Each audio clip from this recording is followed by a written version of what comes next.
Hallo und herzlich willkommen zu meinem vollständigen Review der Polar M430. In diesem Video gehe ich auf die Stärken, die Schwächen und auf den Vergleich mit dem Vorgänger, der Polar M400, näher ein. Zusätzlich nutze ich das Fitbit Charge 2 als Fitness-Tracker-Referenz. Viel Spaß!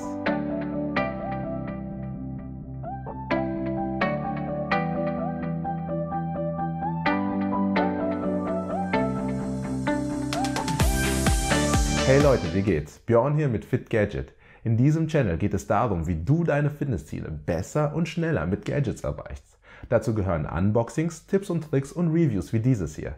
Wenn du neu hier bist, dann lohnt es sich zu abonnieren. Kommen wir zur Polar M430. Das Polar M430 ist Polars neueste Sportuhr und Polar selbst bezeichnet es als Trainingscomputer. Und die M430 ist in der Tat ein wahrer Trainingscomputer und mehr als eine gewöhnliche GPS-Watch. Insbesondere zielt die Uhr auf den ambitionierten Läufer, der seinen Trainingserfolg tracken und analysieren möchte. Trotz des Fokus auf den Laufsport bietet die M430 sehr viele Profile für alle möglichen Sportarten. In diesem Review gehe ich nur ganz knapp auf die Sportperformance des M430 ein, da ich eine genauere Analyse bereits in einem vorigen Video durchgeführt habe. Dieses Video habe ich hier oben verlinkt. Zusammengefasst lässt sich sagen, dass der optische Pulsmesser bei Laufeinheiten sehr akkurat und nahezu EKG-genau arbeitet. Die GPS-Leistung ist ebenfalls on top. Dass die M430 besonders für Läufer ausgelegt ist, zeigt sich insbesondere in der Fähigkeit, sie mit speziellen Laufsensoren von Polar zu verbinden. Das heißt, wenn du ein Läufer bist, dann führt fast kein Weg an der M430 vorbei. Hinzufügend zu den Erkenntnissen aus dem vorigen Video zeigt sich, dass die weitere Performance von der jeweiligen Sportart abhängt. Zum Beispiel ist die optische Herzfrequenzmessung beim Krafttraining nicht super akkurat.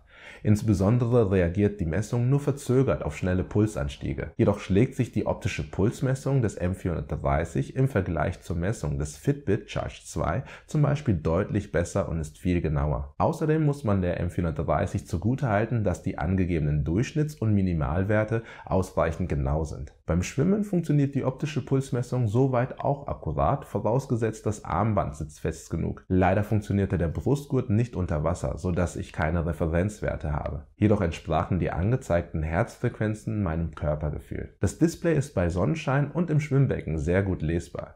Je mehr Außenlicht es gibt, desto besser ist das Display auch abzulesen. Das Display ist auch maßgeblich für die gute Akkulaufzeit des M430. Trotz des Always-On-Displays musste ich das M430 bei regelmäßigem Training nur alle 2 Wochen aufladen.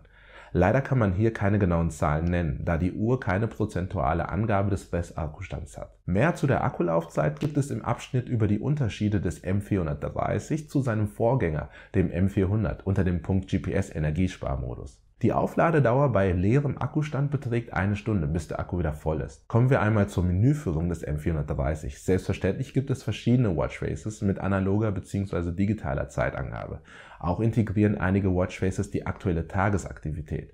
Weitere Werte können aber nicht dargestellt werden. Mir gefällt insbesondere die autarke Nutzbarkeit der Polar M430. So kann man bereits sehr viele Informationen zum aktuellen Training und den vergangenen Trainingseinheiten am Gerät auswerten und man ist nicht notwendigerweise auf das Smartphone angewiesen. Beim Fitbit Charge 2 zum Beispiel sind diese Informationen nur in der App nachträglich verfügbar. Dieser Informationsumfang hat aber auch seinen Preis und kann zu verschachtelten Menüs führen. Deshalb war es eine kluge Entscheidung von Polar, schnell Menüs zu integrieren, die hilfreiche und kontextbezogene Menüpunkte in einem Menü zusammenfassen. Abhängig vom aktuellen Modus zeigen die Schnellmenüs verschiedene Einstellmöglichkeiten an. Insbesondere fand ich den Zugriff auf die Tastensperre während des Trainings sehr hilfreich, weil ich bei Liegestützen oft die Tasten unbeabsichtigt betätigt habe. Wie gesagt, handelt es sich bei der M430 nicht nur um eine gewöhnliche GPS-Watch, sondern um einen leistungsstarken Trainingscomputer, insbesondere in Verbindung mit der Polar Flow-Plattform. Die Vorstellung der einzelnen Funktionen würde jedoch den Rahmen dieses Videos sprengen. Nichtsdestotrotz würde ich gerne im nächsten Abschnitt auf ein paar ausgewählte Spezialfeatures eingehen, die meiner Meinung nach das M430 von der Masse hervorheben. Zum einen hätten wir individuelle Trainingsprogramme für Läufer. In der Webplattform Polar Flow sucht man sich eine entsprechende Zieldistanz aus, beantwortet ein paar Fragen und schon wird basierend auf dem aktuellen Fitnesslevel und den jeweiligen Angaben ein Trainingsplan mit akkurater Trainingssteuerung und progressiver Steigerung erstellt. Die jeweiligen Trainingseinheiten werden dann entsprechend geplant und sind auf der Uhr und im Detail in der App und auf Polar Flow einsehbar. Ebenfalls für Läufer sehr interessant ist der sogenannte Running Index. Dieser ist ein polareigener Maßstab zur Abschätzung der momentanen Laufleistung. Zusätzlich wird mittels Running Index eine Prognose erstellt, wie man zum Beispiel beim Cooper-Test und bei den Standardlaufdistanzen über 5, 10, 21 und 42 Kilometer abschneiden würde. Eine weitere, insbesondere in der Trainingswissenschaft sehr aussagekräftige Metrik ist der VO2 Max. Der VO2 Max wird beim M430 auf Basis verschiedener Werte ermittelt: Ruheherzfrequenz, Herzfrequenzvariabilität und bisherige Laufleistung. Das M430 ist die einzige Uhr von Polar, die diesen Wert ohne Brustgurt berechnen kann. Zu guter Letzt würde ich noch gerne die Back-to-Start-Funktion erwähnen. Mit dieser Funktion kann man sich auf direktem Wege zurück zum ursprünglichen Startpunkt navigieren lassen. Im nachfolgenden Abschnitt soll es um die Unterschiede zwischen M430 und seinem Vorgänger, dem M400, gehen. Neben der offensichtlichsten Neuerung, dem optischen Herzfrequenzsensor, gibt es weitere Features, die das M430 zu bieten hat. Neu ist die Erweiterung der Schlafanalyse. Polar hat dem Ganzen auch direkt einen neuen Namen verpasst: Sleep Plus. Leider ist es auch nur das, ein neuer Name. Als einzige Neuerung nämlich ist nur ein Index zur Schlafkontinuität hinzugekommen. Meines Erachtens ist das zu wenig, insbesondere wenn man die Konkurrenz beobachtet. Wenn man ambitionierte Sportler als Zielgruppe hat, dann darf das Thema Schlafanalyse und Regeneration nicht zu kurz kommen. Als das M430 vorgestellt wurde, hat man besonders den Beschleunigungssensor betont, denn mit diesem ist es möglich, ohne GPS Laufeinheiten zu tracken. Mittlerweile wurde dieses Feature per Software-Update auch dem M400 spendiert. Apropos GPS, das M430 hat jetzt 3 verschiedene GPS-Modi. Zum einen die standardmäßig eingestellte hohe Genauigkeit, dann die mittlere Genauigkeit und den GPS-Energiesparmodus. Letzterer erlaubt es, einem Einheiten bis zu 30 Stunden zu tracken. Dabei wird die GPS-Position nur alle 60 Sekunden ermittelt. Beim GPS-Modus hohe Genauigkeit hält der Akku ungefähr 8 Stunden inklusive optischer Pulsmessung. Ein weiteres Feature, was die M400-Nutzer schon immer sehnlichst gewünscht haben, ist nun im Nachfolger vorhanden: die Stoppuhr. Ebenfalls neu ist der Vibrationsalarm. Jegliches Feedback der Uhr erfolgt jetzt nur noch visuell oder haptisch. Auf akustische Signale hat man gänzlich verzichtet. Der Vibrationsmotor ist auch ausreichend stark, wobei ich erwähnen muss, dass es stärkere Vibrationsalarme gibt. Vor ein paar Tagen hat Polar die Firmware der M430 aktualisiert. Es wurde ja schon im Vorfeld gemunkelt, dass die M430 die 24-Stunden-Pulsmessung erhalten wird.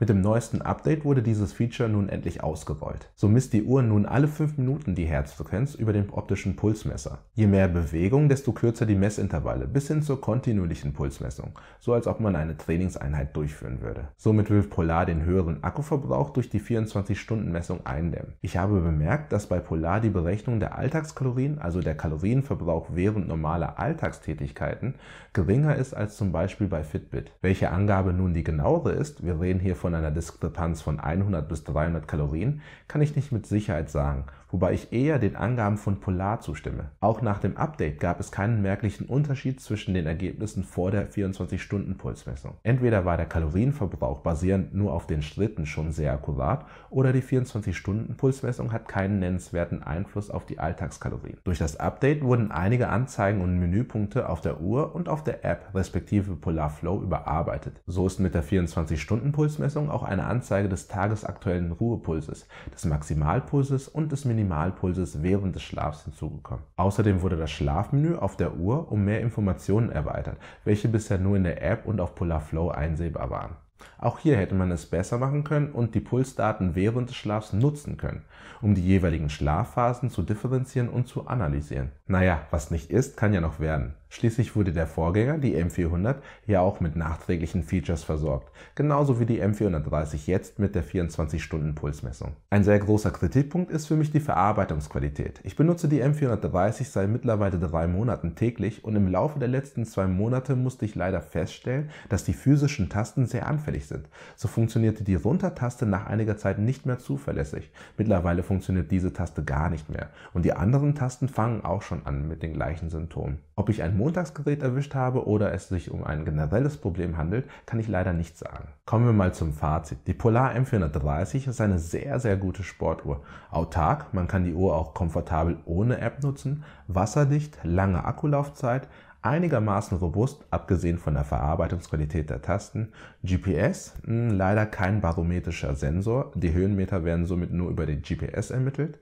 Brustgurt-kompatibel für EKG-genaue Messung für fast jede Sportart und im mächtigen Ökosystem von Polar Flow eingebettet. Leider muss ich dem Polar M430 jedoch ein paar Punkte als Fitness-Tracker abziehen. Angefangen bei der Schlafanalyse, dem zu sportlichen Design, laut Aussagen einiger Frauen wirkt die Uhr klobig an ihrem Arm, den nicht vorhandenen Wechselarmbändern bis hin zu der nur manuellen Synchronisation. Nichtsdestotrotz ist die Polar M430 wie gesagt eine sehr gute Sportuhr, welche insbesondere für Läufer viele, und ich meine wirklich viele Zusatzfeatures und Analysewerkzeuge bietet. Als Fitness- und Activity-Tracker eignet sie sich ebenfalls gut, wobei es aber auch noch ausgefeiltere Produkte auf dem Markt gibt. So, das waren jetzt viele Informationen, trotzdem ist noch nicht alles abgedeckt, was die M430 kann. Gerne kannst du mir in den Kommentaren weitere Fragen stellen.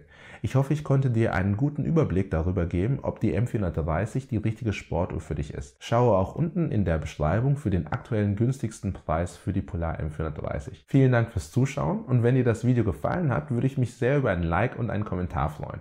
Tschüss und bis zum nächsten Video, euer Björn.